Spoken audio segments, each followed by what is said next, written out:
Importing old data. So you're coming over from another CRM.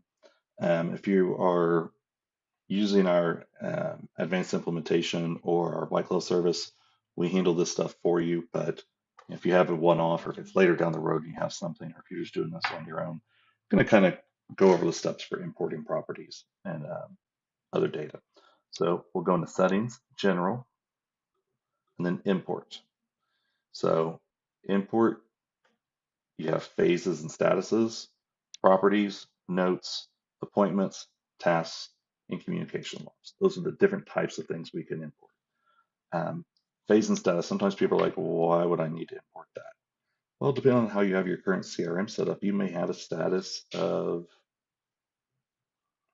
I don't know, crazy seller, crazy irate seller. Well, by default, that's not in Pete.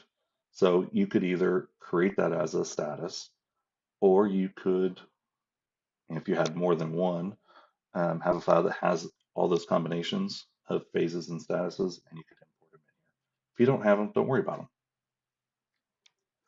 them. Properties, self-explanatory, that's where most of it happens. All you do, if you're importing properties, so they shouldn't already be in the system, you'll select properties, you will leave this unchecked, and then you can drag a file here, XLSX, XLS, or CSV, so basically an Excel file or a CSV file. Or you can click here, select one, and upload it. Let me, that's not what I want. I don't have those here. Once you hit start, it'll open up a screen similar to this. So I'm going to pull up this data update. I have no clue what's in this file. I selected it. Now, if you don't know what the columns need to look like, or what columns there are, you can click download template. It'll download a basic one for you, so it tells you the columns. Um, Generally, I'd say start with what you have, and let's go from there. So I hit start, and it's going to try to pre-populate or pre-guess where the different columns need to map to.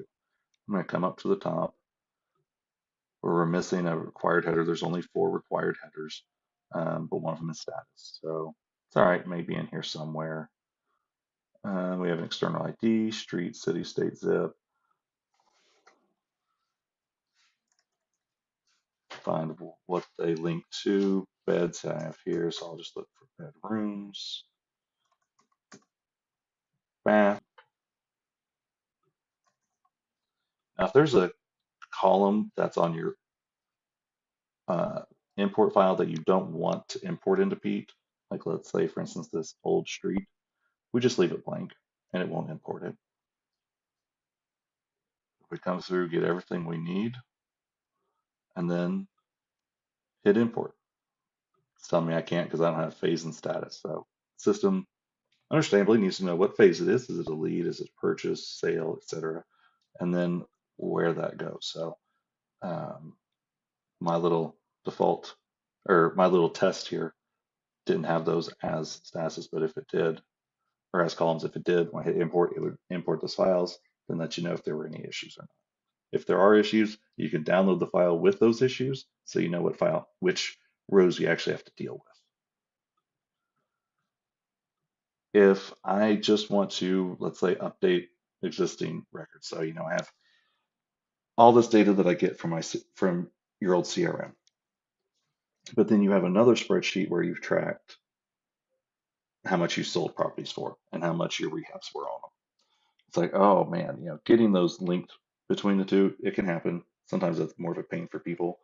So as long as the addresses are set up the same, there's a little bit more detail on it, which the help article goes into.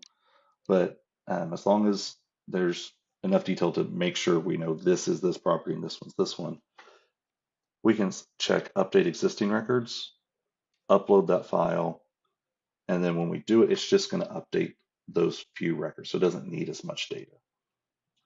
That's a way to just update things like what the ARV, the sale price, the sale date, etc. if it came from another system. Other options, notes. If you have notes from your old system, bring those in. Appointments, tasks, and communication logs, all self-explanatory. You follow the same process. If you don't know what they look like, what the template needs to look like, download template, you can open it up, see exactly what it looks like. So that is the basis on importing properties or importing data. Um, Again, there's more information specific to what system you're using or you're coming from on the in the Help Center, but just a little walkthrough on it.